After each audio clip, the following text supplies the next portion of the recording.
Guys, തുർക്കി jam എങ്ങനെ കഴിക്കേണ്ടതെന്ന് പല ആൾക്കും അറിയില്ല. അതുകൊണ്ട് റിസൾട്ടിൽ പല ആൾക്കും പല ബുദ്ധിമുട്ട് വരുന്നുണ്ട്.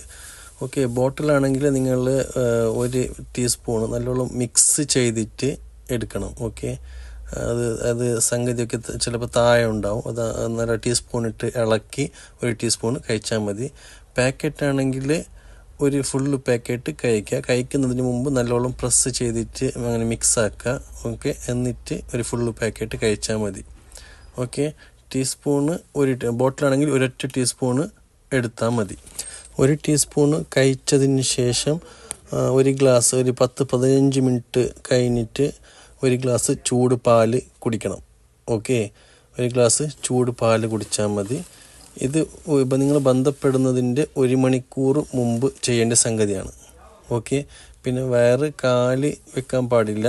ജാം കഴിക്കുന്നതിൻ്റെ ഒരു 20 മിനിറ്റ് മുമ്പ് ചെറുതായിട്ട് ലൈറ്റായിട്ട് എന്തെങ്കിലും ഭക്ഷണം നിങ്ങൾ കഴിക്കണം. ഓക്കെ, അപ്പോൾ ഭക്ഷണം കഴിച്ചിട്ട് 20 മിനിറ്റ് കഴിഞ്ഞിട്ട് ജാം കഴിച്ചാൽ മതി. അത് കഴിഞ്ഞിട്ട് ഒരു 15 മിനിറ്റ് കഴിഞ്ഞിട്ട് 1 ഗ്ലാസ് ചൂട് പാലും കുടിച്ചാൽ മതി. ഓക്കെ, ഇതൊക്കെ നിങ്ങൾ 1 മണിക്കൂർ മുമ്പ് ചെയ്യേണ്ട സംഗതികളാണ്. ഓക്കെ.